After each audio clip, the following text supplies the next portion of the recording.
Welcome to Now Innovating, a research to impact series at the University of Calgary. I'm your host, Julia McGregor.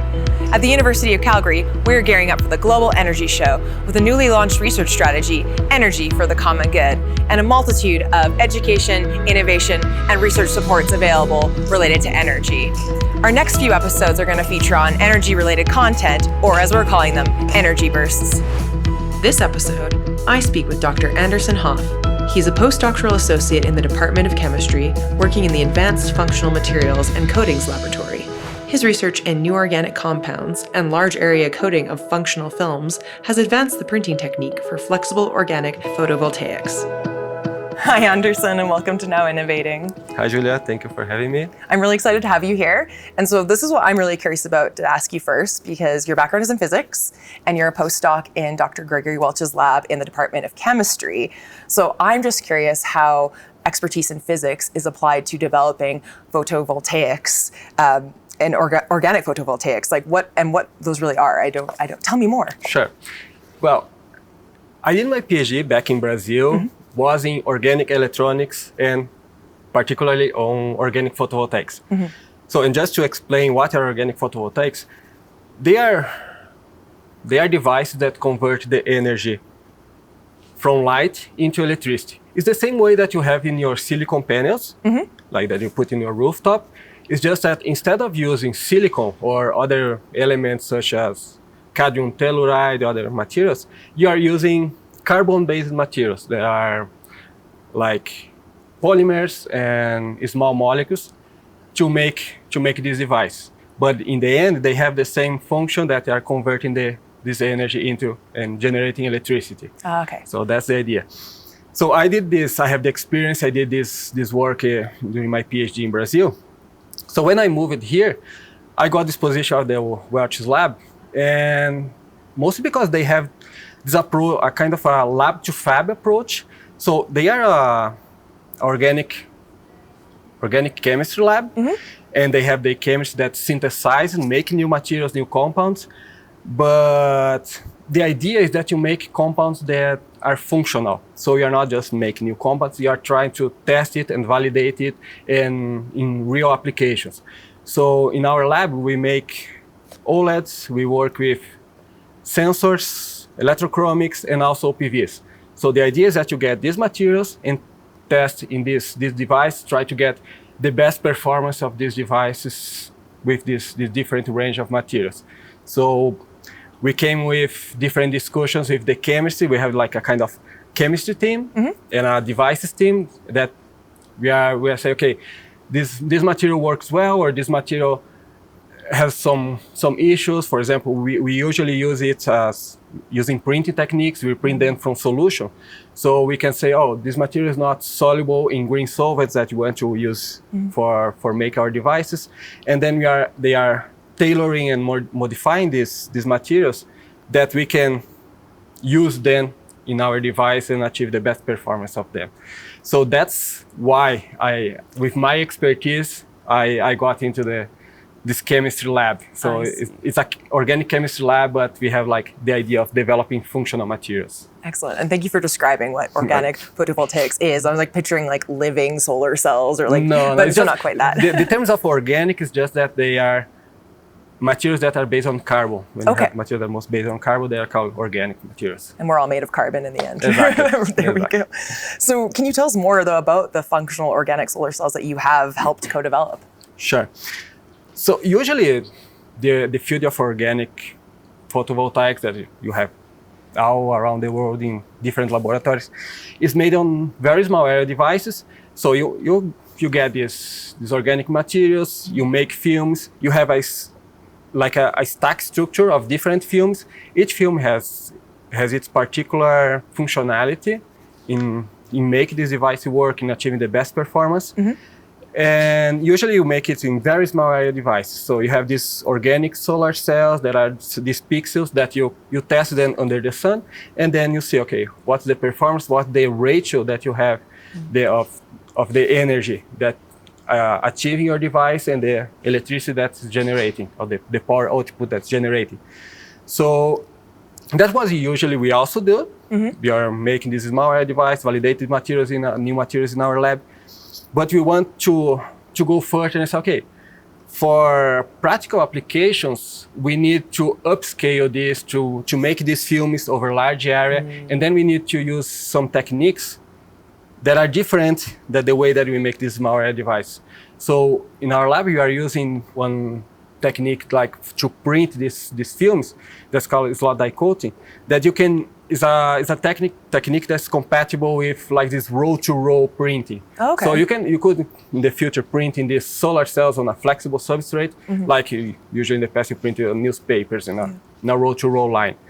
So in my research, we started with this small area devices, but then we moved to this. How can we apply this printing technique and make these films? What are the difference that you have when we print these films using this technique compared with like spin coating? That's the technique that used for small area devices. What are the challenges that we have when you are making these multi-layer devices that you have different solutions and you need that the next solution, the next film does not degrade the previous one, and you have the best combination of materials of device that in the end you have energy levels alignment and all the physics and chemistry I would say inside it, that you give similar performance as the one that you have there at the small area. Okay. So most of the research that was done is like really understanding these steps that we can go from this small area to the large area device fabrication that we achieve in the end. Excellent. And like I understand these are more sustainable too than existing large-scale solar cells that are on the market currently, right? So if you, for example, you have cadmium telluride. Cadmium telluride is, they are toxic elements. Silicon, the problem of silicon is that to build a factory to make silicon panels is a huge investment, and to make the silicon panels, it demands a lot of energy. So here in Canada, I think there is one company that make it, but in our case, we can make it on. I would say that these organic photovoltaics, they have different features. Okay. Like we can use a low energy to produce them. And we can make on flexible substrates. You can make on plastic. They are lightweight. We can make them semi-transparent. So they have different features, and we can process them using what we call green solvents, that are materials that are not toxic. They don't have any degradation to the environment. So yes, they are more, I would say, environmentally friendly in the production compared to other technologies.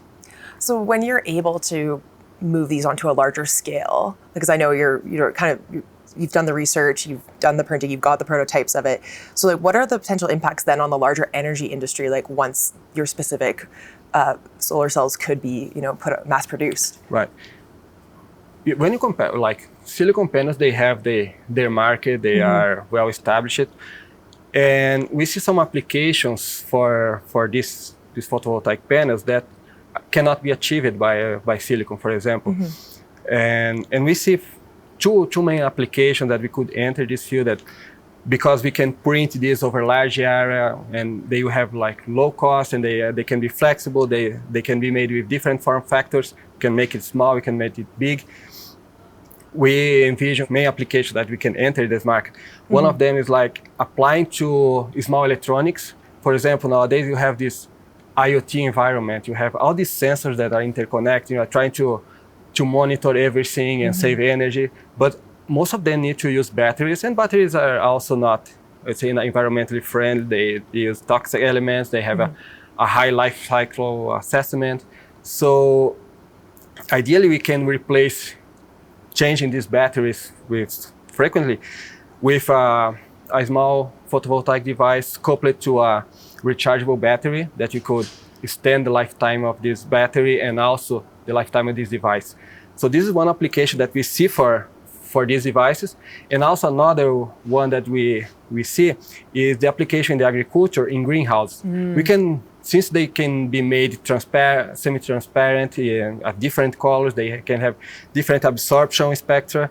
We can cover these greenhouses and still allow for the light to penetrate for the photosynthesis of the plants, but we can, part of the light that is not used for the photosynthesis can be absorbed by the photovoltaic device and can be converted into electricity. So you can, with this, we can have a kind of self-sustainable greenhouse, and that even can be deployed in remote areas. And I think you will help for this, for the agricultural sector to increase production that can have more control with the nutrients and water. So we can make this self-sustainable greenhouse. These are the two main applications that you see at the beginning, at the starting point, as the technology still evolves over time. That's amazing. Thank you so much for giving that background and context to it, and just it's very exciting where this technology can go. I'm very excited about that. I am also excited about that. Good. All the time. It's good you're passionate about about your area. So Anderson, I'm really curious, what is next for you in your innovation journey with this technology? So we, in our the last research that we are doing, we said that achieve a level that's beyond the academic research. So to move forward, or we could continue doing this and testing new materials, but we want to move at another level. So that's why we just founded and are structuring a startup company that does materials energy, DME Tech, that we want to really bring these products to the market. So we want now to work on not only on the academic research, but on the product development and how we can go now for this small prototype that we made to products that we can bring to commercialization. Excellent. So I think that's the next step now in my career. Well, it's very exciting, and congratulations on your startup company. Oh, thank you. Yeah. Very exciting. So what, Anderson, has been your biggest learning so far on your innovation journey? So for me, it's a continuous learning and adaptation. So you learn from the failures, you learn from the success in your journey. But also, I work with physicists in the past. Now I work with chemists. They have sometimes different points of view, different perspectives, and different ways that they look for problems and solutions. So I'm also learning a lot with these new perspectives. And that's what happens when you work with different people, you're always learning. So since we are here in contact with these different mindsets, we are always learning a lot. And also now with the startup, you have another different field. You are looking at this entrepreneurial skills and all this knowledge and new knowledge, new information that you have to deal with. That's not research anymore. That even the way that you talk is different. So I believe that the learning that you are continuous, the knowledge that you are continuously having, that's the greatest for me. That's fantastic. I really appreciate you joining me today and sharing your story about your research and your innovation. I'm just so excited for what happens next with your company. So. Yeah, well, thank you. Thank you for the conversation, for a nice conversation, and that I could explain a little what we are doing, and thanks for having me. To learn more about Anderson's company, Dyes Materials Energy, visit their website. And to learn how to move your research to impact in the Innovation at UCalgary ecosystem, visit ucalgary.ca/innovation.